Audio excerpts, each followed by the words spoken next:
Hello everyone, welcome to Noble classes. तो friends, शुरू करने वाले हैं अपन 20 महत्वपूर्ण प्रश्न की ये सीरीज़। और ये क्वेश्चन सीरीज़ किसी भी वनडे एग्ज़ाम के लिए बहुत ज़्यादा महत्वपूर्ण सिद्ध होगी।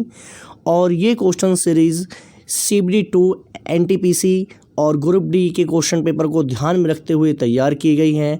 और ये इस सीरीज़ का पार्ट 1 है। ऐसे आगे आने वाले पार्टों में अपन महत्वपूर्ण प्रश्न कंप्लीट करेंगे। तो चलिए शुरू करते हैं पहले क्वेश्चन के साथ। आर्ट ऑफ लिविंग के प्रचारक और प्रस्तावक हैं। तो याद रखें, आर्ट ऑफ लिविंग जीने की कला का विकास किया श्री श्री रविशंकर जी ने इसकी शुरुआत की थी।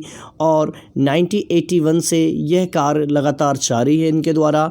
इसका हेडक्वार्टर देखने को मिलता है बेंगलोर में। और याद रखें, वर्तमान में 152 कंट्री में एक साथ काम कर रही है जीने की कला, यानी कि आर्ट ऑफ लिविंग। नेक्स्ट प्रश्न, साजन प्रकाश किस खेल से संबंधित हैं? तो याद रखिएगा, साजन प्रकाश संबंधित हैं तैराकी से। और साजन प्रकाश भारत के प्रथम तैराक हैं जिन्होंने ओलंपिक के लिए क्वालिफाई किया, यानी कि ओलंपिक में क्वालिफाई करने वाले भारत के प्रथम तैराक कौन है? साजन प्रकाश। और साजन प्रकाश जी का संबंध है केरल से। तो याद रखें, साजन प्रकाश कौन सा गेम खेलते हैं? तैराकी। रामचंद्र नारायण जी द्विवेदी किस नाम से विख्यात हैं? रामचंद्र नारायण जी का उपनाम है कवि प्रदीप। तो याद रखें, कवि प्रदीप को ही रामचंद्र नारायण जी कहा जाता है। और कवि प्रदीप की कुछ महत्वपूर्ण कविताएं, जैसे आपको पता है, ए मेरे वतन के लोगों और आओ बच्चों तुम्हें दिखाएं झांकी हिंदुस्तान की, ऐसे महानतम गीत लिखे हैं, ऐसी महानतम कविताएं लिखी हैं किसने? कवि प्रदीप ने। बैडमिंटन का जाल कितना ऊंचा होता है? तो याद रखें, बैडमिंटन की जो जाल होता है केंद्र से ऊंचा होता है 5.1 फीट। और ये भी याद रखें साथ में, जो बैडमिंटन होता है उसके खेल के मैदान को बोलते हैं कोर्ट। तो खेल के मैदान को कहा जाता है कोर्ट कहा जाता है। और कोर्ट की जो लंबाई होती है 44, जबकि इसकी जो चौड़ाई होती है वो होती है 22 फीट। तो 22 फीट इसकी चौड़ाई और 44 फीट होती है लंबाई। खेल के मैदान को बोला जाता है कोर्ट। और बैडमिंटन खेल की उत्पत्ति किस देश से हुई है? तो याद रखें, इंग्लैंड से ही इसकी उत्पत्ति हुई है। जैसे आपको पता है कि क्रिकेट की उत्पत्ति भी कहाँ से हुई है? इंग्लैंड से ही हुई है। तो याद रखें, क्रिकेट, बैडमिंटन, इन खेलों की उत्पत्ति हुई है इंग्लैंड से, जबकि शतरंज की उत्पत्ति मानी जाती है भारत देश से। नेक्स्ट प्रश्न, डायना मंदिर हेतु प्रसिद्ध स्थान है। तो याद रखें, डायना मंदिर आपको देखने को मिलेगा इफेसिस नामक जगह पर है डायना मंदिर। और ये इफेसिस नामक जगह पड़ती है कहाँ पर? तुर्की में। और तुर्की की कैपिटल याद रखें क्या है? अंकारा। तो तुर्की की कैपिटल है अंकारा, करेंसी है लीरा। और एक चीज़ और याद रखें, पेपर में आता है ऑटोमैन एम्पायर। ठीक है, तुर्की से संबंधित है ऑटोमैन एम्पायर। तो पेपर में डायरेक्ट क्वेश्चन आता है ऑटोमैन एम्पायर का संबंध किस एरिया से है? तो ये एरिया कौन सा है? तुर्की। गुटनिरपेक्ष आंदोलन की स्थापना में शामिल नेता थे। तो याद रखिएगा, कर्नल नार्सिल, मार्शल जोसेफ टीचो और पंडित जवाहरलाल नेहरू, इन तीनों सज्जनों ने मिलकर क्या की थी?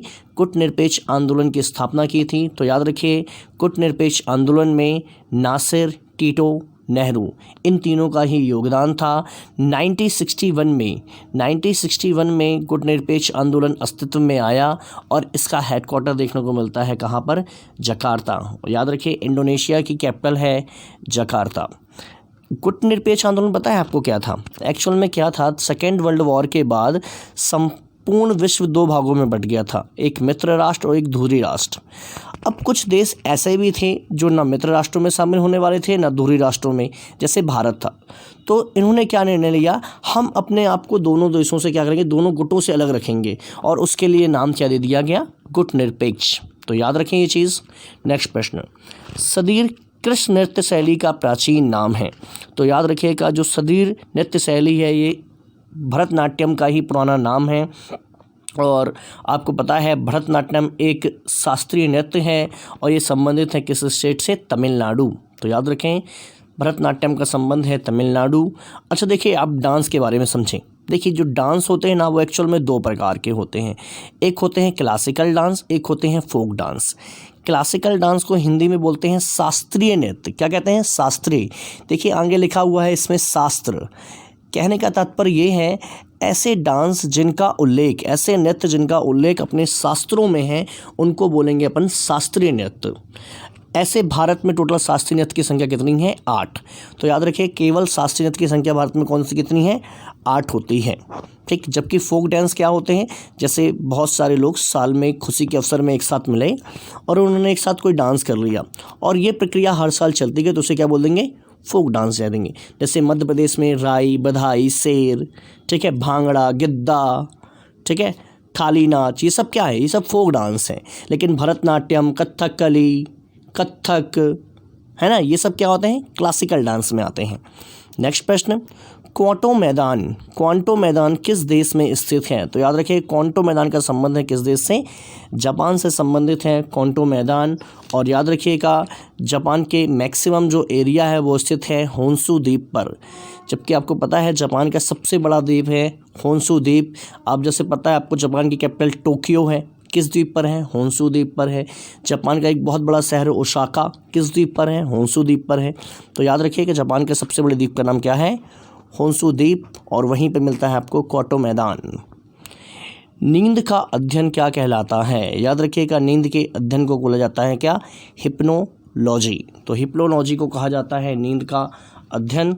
और नींद की जो बीमारी होती है वो सीसी मक्खी, ठीक है, सीसी मक्खी के कारण होती है ये बीमारी। नेक्स्ट प्रश्न, डोनचेको येडिंग एयरपोर्ट कहाँ स्थित है? ये सबसे अधिक ऊंचाई पर स्थित ये हवाई अड्डा है और ये हवाई अड्डा देखने को मिलेगा आपको कहाँ पर? तिब्बत। याद रखिएगा तिब्बत में देखने को मिलते हैं ये हवाई अड्डे।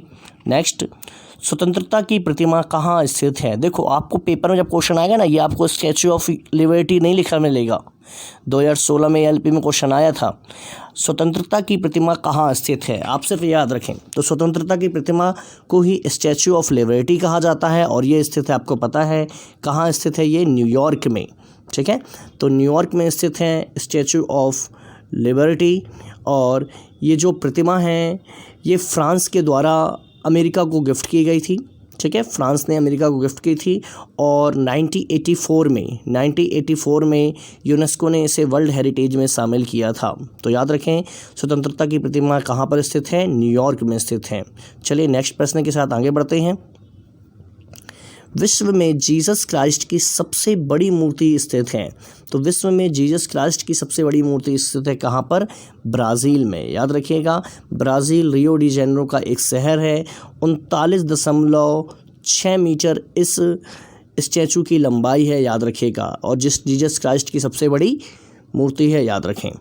नेक्स्ट, मरणोपरांत भारत रत्न से सम्मानित प्रथम व्यक्ति थे?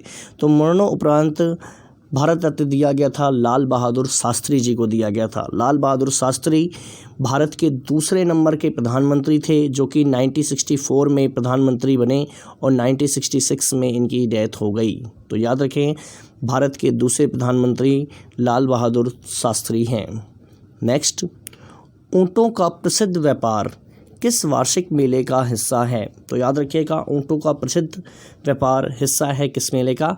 पुष्कर मेले का हिस्सा है ऊँटों का प्रसिद्ध व्यापार, ठीक है। और जबकि आपको पता है पूरे एशिया का सबसे बड़ा पशु मेला लगता है कहाँ पर? सोनपुर बिहार में लगता है एशिया का सबसे बड़ा पशु मेला, ठीक है। नेक्स्ट, जापान की राष्ट्रीय पोशाक कौन है? तो याद रखिएगा जापान की राष्ट्रीय पोशाक है किमोनो, ठीक है। तो किमोनो है जापान की राष्ट्रीय पोशाक है। नेक्स्ट प्रश्न, CTBT अस्तित्व में कब आया? तो याद रखें CTBT अस्तित्व में आया है कब? 1996 में। कंप्रेसिव न्यूक्लियर ब्रेन ट्रीटी है, याद रखें।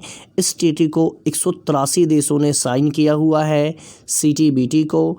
और एक चीज़ और याद रखें, परमाणु प्रशिक्षण के खिलाफ अंतर्राष्ट्रीय जो दिवस मनाते हैं वो 29 अगस्त को मनाते हैं कि कोई भी देश परमाणु प्रशिक्षण ना करें, उसके बारे में अवेयरनेस फैलाने के लिए दिवस होता है कब? 29 अगस्त। और CTBT 1996 में अस्तित्व में आया। वर्तमान में 183 देशों ने इसे साइन किया है। नेक्स्ट, प्रसिद्ध पुस्तक a better India a better world किसके द्वारा लिखी गई है? तो याद रखें इस पुस्तक को लिखा है AR नारायण मूर्ति ने लिखा है। और AR नारायण मूर्ति जी इन्फोसिस आपने सुनी होगी एक कंपनी, उसके मालिक हैं AR नारायण मूर्ति। नेक्स्ट, RBI के लोगों में कौन सा जानवर चित्र है? तो याद रखिएगा आरबीआई के लोगो में जो जानवर बना हुआ है वो है रॉयल बंगाल टाइगर। देखिए यहाँ पर एक ताड़ का वृक्ष है, उसके नीचे रॉयल बंगाल टाइगर को प्रदर्शित किया गया है। और आरबीआई आपको पता है रिजर्व बैंक ऑफ इंडिया देश की वित्तीय साख को मजबूत करने के लिए 1933 एक्ट के तहत सन 1935 में 1 अप्रैल के दिन 1 अप्रैल 1935 में आरबीआई की स्थापना की गई थी। और हिल्टन यंग कमेटी एक कमेटी थी, हिल्टन यंग कमेटी ने इसके लिए रिक्वेस्ट की थी, यानी कि हिल्टन यंग कमेटी की सिफारिश पर आरबीआई की स्थापना की गई 1 अप्रैल 1935 में, जबकि इसका राष्ट्रीयकरण हुआ था 1949। ठीक है, याद रखेंगे। और ये चीज़ भी तो याद रखें, जब आरबीआई बना था तो इसके सबसे पहले अध्यक्ष थे ऑस्बॉर्न स्मिथ 1935 में, जो कि एक ब्रिटिश व्यक्ति थे। लेकिन अपन ये बोल सकते हैं कि आरबीआई के जो पहले भारतीय गवर्नर हुए वो थे सीडी देशमुख। कौन थे? सीडी देशमुख। नेक्स्ट प्रश्न, जीआई टैग प्राप्त करने वाला भारत का सबसे पहला भारतीय उत्पाद। तो याद रखिए, सबसे पहला जो जीआई टैग दिया गया था वो दिया गया था दार्जिलिंग की चाय को। और ये जीआई टैग मिला था कब? सन 2004 में दिया गया था। और जीआई टैग याद रखिए, गुणवत्ता अधिनियम 1999, गुणवत्ता अधिनियम 1999 के तहत ये जीआई टैग दिए जाते हैं। और जीआई टैग रीजनल इकोनॉमी को बढ़ावा देते हैं। ठीक है, क्योंकि यदि किसी भी चीज़ को यदि जीआई टैग मिलता है तो गवर्नमेंट उसे वेरीफाई करती है कि ये चीज़ की गुणवत्ता क्या है, बेस्ट है।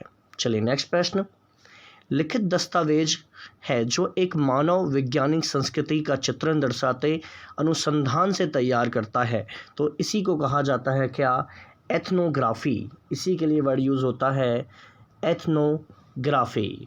Thanks for watching Noble classes.